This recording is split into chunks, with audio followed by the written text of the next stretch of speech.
I am such a fan of the Haunted Mansion and all things Disney, so when I saw that a movie was coming out, I just had to make something themed. When I hear the Welcome Foolish Mortals in the beginning of the ride, it feels so fun and spooky. It brings back such nostalgia that I wanted to make something very homemade. So I chose homemade marshmallows, and if you've never had a homemade marshmallow before, they are life-changing. The vanilla flavor is so much stronger, and the texture of the marshmallow just melts in your mouth. You start by making the gelatin mixture, and then you let it sit for about 5 minutes, and then in a medium pot you combine the sugar, corn syrup, room temp water, and the salt. Stir constantly over medium heat until the sugar is dissolved, then increase the heat to medium high until it's boiling. Using a candy thermometer, heat it till about 240 degrees, and it takes about 10-15 minutes to get there. Then you remove it from the heat. A candy thermometer isn't something that you normally have lying around, but I would definitely invest in one. There's so many fun things to make with it. The candy world just has so many fun things to make. So then you're going to take the gelatin mix, pour it into a stand mixer, and then add the hot sugar mixture to the bowl.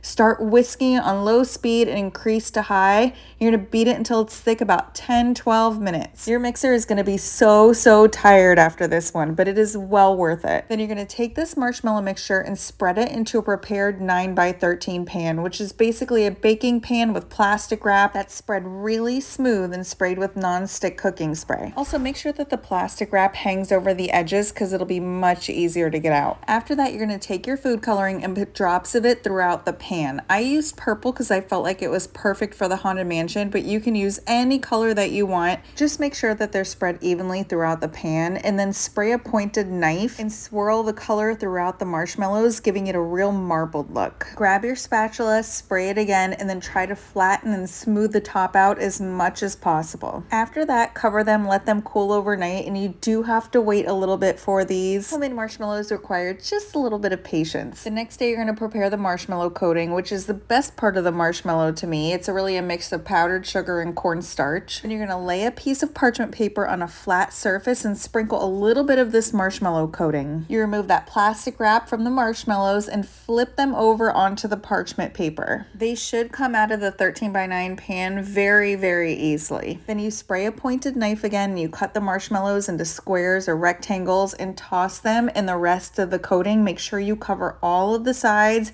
and then just tap off any excess. I always make sure to do them one by one just to make sure they're evenly coated and to really tap off any of that excess marshmallow coating. Now, you can totally eat these marshmallows as is. They are incredible, but if you wanted to decorate them or use them for a themed party, I recommend dipping them in chocolate. I did half purple and half dark chocolate. Melt them both in separate bowls, and starting with the first half of the marshmallows, dip the bottom third into the purple chocolate and then lay them onto parchment paper. Immediately top them with themed sprinkles. I used an assortment of sprinkles that had Haunted Mansion colors, and they had little black bats in them too, which were super cute. For the second half of the marshmallows, dip them the same way but in dark chocolate, and then add the Haunted Mansion sprinkles to those too. Let them set at room temperature, but if you're in a huge hurry, you can always pop them in the fridge for a little bit so that the chocolate sets faster. These marshmallows are absolutely perfect for Halloween. You could change the color to orange or do a mix of orange and purple and dip them in Halloween sprinkles. The entire recipe with links is in the description below. If you have any questions, you can reach out to me here or on my blog. It's lifeandsprinkles.com, but be sure to subscribe. I have so many more recipes coming up. If you do give these a try, tag me on social media. I would love to see them, and don't forget to sprinkle a little fun into your kitchen.